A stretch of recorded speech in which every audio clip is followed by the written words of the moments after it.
Hello, my name's Christopher, and today I'm going to show you how to install Plant It on Runtipi using Big Bear Runtipi, a third-party app store. So, a little bit about this series, I'm going over home labs, or installing things, getting things set up, everything like that. So, if you're interested in that, subscribe, comment, like, and support the channel, and let's get started. I wanted to let y'all know about the Big Bear community. We just launched a community on community.bigbeartechworld.com. It's based on discourse, so go on there, join it, and say hi. So let's get back to your registered programming.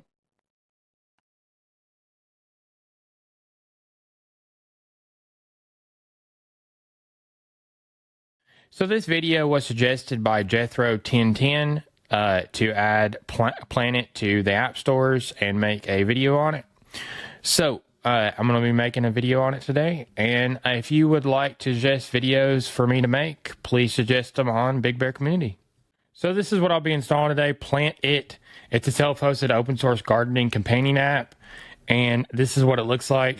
It's got screenshots right here, and it's built on the pretense of it being used on mobile. So this is what I'll be installing today. So now I'm going to start on Big Bear Runtipi, and there will be a link down in the YouTube description to get to this. I'm going to go over here to the search and type plant, and then now you see Big Bear Plant It right here.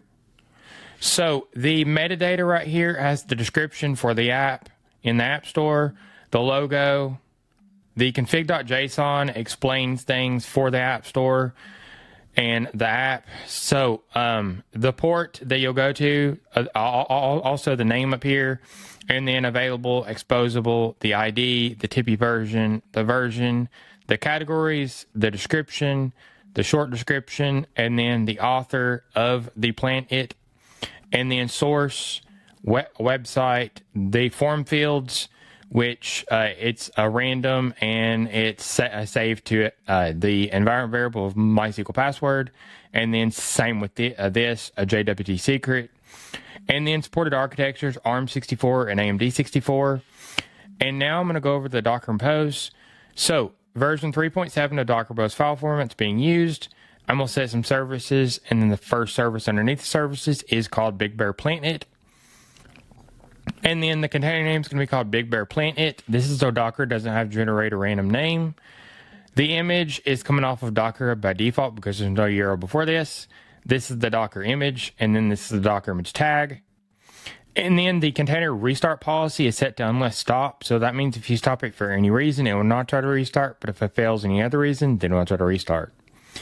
And then environment variables are set. So the MySQL database, and then the JWT secret, and then the user's directory of the file uploads. This is a container path. The rhymes with down here. And then the API port is 8080, and you'll need to put this in when you go to the UI. So the truffle key, and then log level, allowed origins, the cache, time to live, and then the cache is Redis, so it's Big Bear Planet cache, and it's the service down below. The cache port is 6379. That's the port for Redis. SSL enabled, and enabled is false. And then certificate path. This is the container path down here, and it rhymes with this path right here. So now this environment variables are the MySQL password and the JWT secret. That was over in the config.json right here. And then I'm going to go back to the Docker Compose. So now volumes. So on the left side is the host, and on the right side is the container. So same with this one as well. And then now I'm going to go to the ports. So on the host is 8080, on the container is 8080. And then the app port right here is gotten from the config.json, the port right here. And then go back to the Docker Compose. So now on the container is 3000. And then the networks, we're going to set it in the Tippy main network. The labels, so for traffic, so the main, the web secure, the local domain, and the local domain secure. So now I'm going to go down to the next service. So Big Bear Planet, a DB. and then same name on the container name, and just so Docker doesn't have to generate a random name. And then the image is coming off of Docker by default because there's no URL before this. This is the Docker image. This is the Docker image tag. Restart policy is always, so that means it always restart, and no matter if you stop it or error or anything, it'll always restart. The environment variables, so the MySQL database, that's the first database created, is planet. And then MySQL root password is used by the environment variable that we set over in the config.json. And then ports, so 3306 on the host, and on the container is 3306. Volumes, so on the host is app data directory, and that's dynamic. And then MySQL, so on the host right here, and then on the containers varlib MySQL. So now networks, Tippy main network, and then BigBear plant it cache, and then the container name, and then the image is Redis, and it's coming from Docker Hub. And then this is the Docker image, and then this is the Docker image tag. Restart always, that means it always restart. And then network, so Tippy main network. So that's a little bit about the files in BigBear Runtipi. So I wanted to let you know about the Big Bear Club. You can join it, and it greatly supports this channel, and I very much appreciate it. So if you'd like to join the Big Bear Club, you can go down the YouTube description and go to my Ko-Fi link and join it from there. So let's get back to registered programming. So now if you have BigBear Runtipi installed, you're going to go to the App Store, and then you can go over here and type plant, and now it'll show up plant it.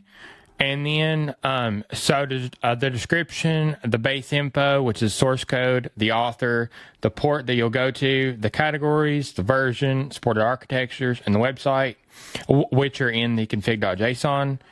And then I'm going to press install. You can expose the app on the internet as well, but I'm going to press install. And now what this is doing is it's downloading the Docker image off the registry, getting it extracted, and getting it up with Docker Compose underneath because this is using the Docker engine. It's also setting up the volumes and the network.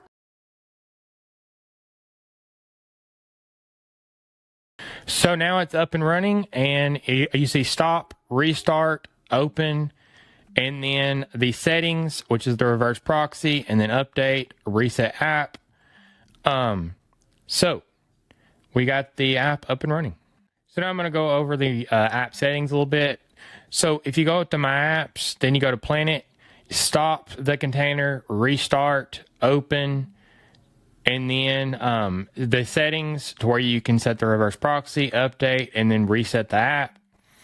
A description, the base info, which is coming from the config.json, and then logs. This is a new feature. It's pretty cool. I'll be able to see the logs. You can follow the logs, you can wrap the lines, and you can set the max lines. So that's about the app settings in Runtipi. So now we're going to go to your storage location and show the files. But before we do that, we're going to need to find our storage location. So you can start on your Runtipi and go to settings, and then settings right here, scroll down to storage path right here. And then you'll need to copy this path. And then we're going to SSH in our Runtipi and show you where the app data is. So now I'm SSH in my Runtipi, and I'm going to do CD and then opt Runtipi, what I copied over in Runtipi on the storage path. And then now I'm going to enter. So now you see your app data right here. So you can go into it. And then now you can see Big Bear Planet right here. So now you can go into this one. And now you can see the app.env, certificates, MySQL, and upload directory. So that's where your files are located. So now we're going to start on our Runtipi home, and then my apps, and then now we'll click plant it.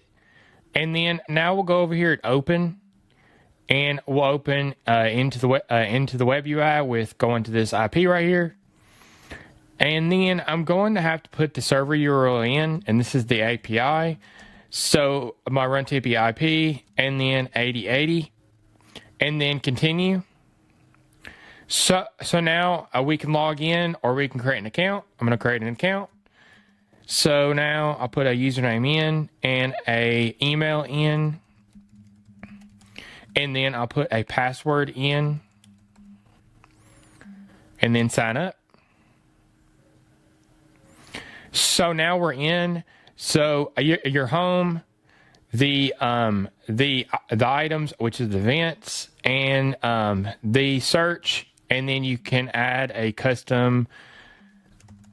I'm gonna put a family in of testing, and then I'm gonna add a plant and a testing, and then now you can go here to the plus right here, and you can select a plant, which is the testing plant, and then you can select your event: seeding, watering, fertilizing, and then misting, transplanting. So you can select a date.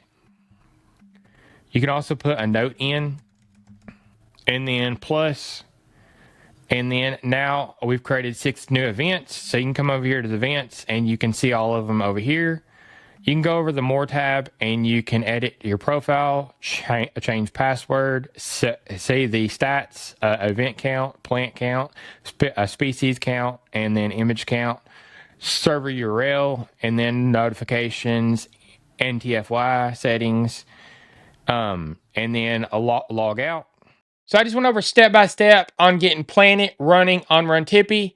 So if you like this tutorial, subscribe, comment, like, and support the channel. And if you have any video suggestions or any community support, you can go to the Big Bear community and join our forum. There's a link in the YouTube description. So stay tuned for more.